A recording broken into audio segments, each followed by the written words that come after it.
Hydraa Hyderabad real estate రంగంతో పాటు సామాన్య ప్రజలను ఎంతలా భయభ్రాంతులకు గురి చేసిందో ప్రత్యేకంగా చెప్పనక్కర్లేదు. హైడ్రా దెబ్బకు గ్రేటర్ నిర్మాణ రంగం పూర్తిగా చితకల పడిపోయింది. హైడ్రా ఎడాపెడా కూల్చివేతలకు పాల్పడడంతో గత కొన్నేళ్లుగా హైదరాబాద్ లో ఇల్లు లేదా ఇంటి స్థలం కొనాలంటేనే ఆలోచిస్తున్నారంతా. ప్రభుత్వం నుంచి అన్ని అనుమతులు తీసుకున్న నిర్మాణాలను సైతం కూల్చివేయడంతో అంతా అవాక్కయ్యారు. మరీ ముఖ్యంగా హైదరాబాద్ లోని బిల్డర్లు పలు ప్రాజెక్టుల్లో ఇళ్లను కొనుగోలు చేసిన కొనుగోలుదారులు సామాన్య ప్రజలు హైడ్రా చర్యలతో రోడ్డున పడ్డారు. హైడ్రాపై పెద్ద ఎత్తున వ్యతిరేకత వ్యక్తమవడం, న్యాయస్థానాల్లో హైడ్రా చర్యలపై పిటిషన్లు దాఖలవ్వడంతో కాస్త వెనక్కి తగ్గింది.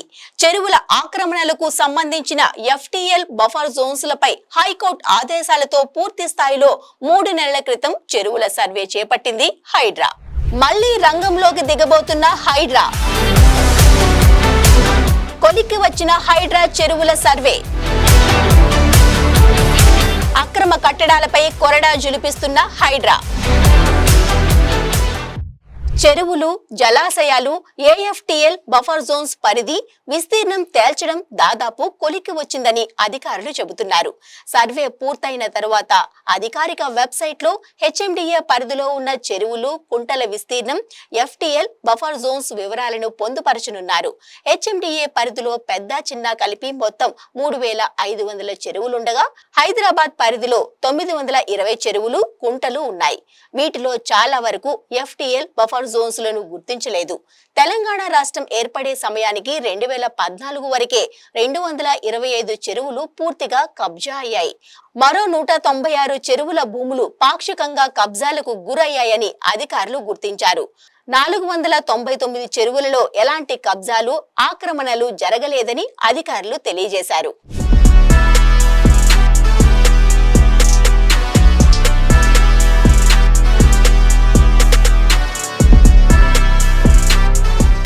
ఇప్పటికే ఆక్రమణలకు గురైన చెరువులను తిరిగి పునరుద్ధరించడానికి హైడ్రా ప్లాన్ చేస్తోంది. నగరంలో HMDA, GHMC ఎలాంటి పరిశీలనలు చేయకుండా భవన నిర్మాణాలకు అనుమతులు ఇవ్వడంతోనే అక్రమాలు జరుగుతున్నాయని అధికారుల పరిశీలనలో తేలింది. ఒక సర్వే నెంబర్ను తీసుకుని మరో సర్వే నెంబర్లో భవనాలు నిర్మిస్తున్న విషయం హైడ్రా గుర్తించింది. ఇలాంటివి పునరావృతం కాకుండా రియల్ టైం లొకేషన్ వ్యవస్థను తీసుకురావడానికి అధికారులు కసరత్తు చేస్తున్నారు. రిజిస్ట్రేషన్ సమయంలో ఒక సర్వే నెంబర్ను కొడితే దాన్ని ఫోటోతో సహా క్షేత్రస్థాయిలో కోఆర్డినేట్స్ అధికారులకు తెలిసే ఏర్పాట్లు చేస్తున్నారు. దీంతో అక్రమ రిజిస్ట్రేషన్లు జరగకుండా నిరోధించవచ్చునని అధికారులు భావిస్తున్నారు. మార్చి నెలాఖరుకల్లా చెరువులు, జలాశయాల సర్వే పూర్తి చేసి ఏప్రిల్ నుంచి మళ్లీ రంగంలోకి దిగేలా ప్లాన్ చేస్తుందట హైడ్రా. ఖచ్చితత్వంతో కూడిన FTL బఫర్ జోన్స్ లను ఫిక్స్ చేసి ఆ వివరాలన్నీ కోర్టుకు సమర్పించి ఎలాంటి న్యాయపరమైన చిక్కులు లేకుండా అక్రమ నిర్మాణాలు, కట్టడాలను కూల్చేసేలా కసరత్తు చేస్తుందట హైడ్రా.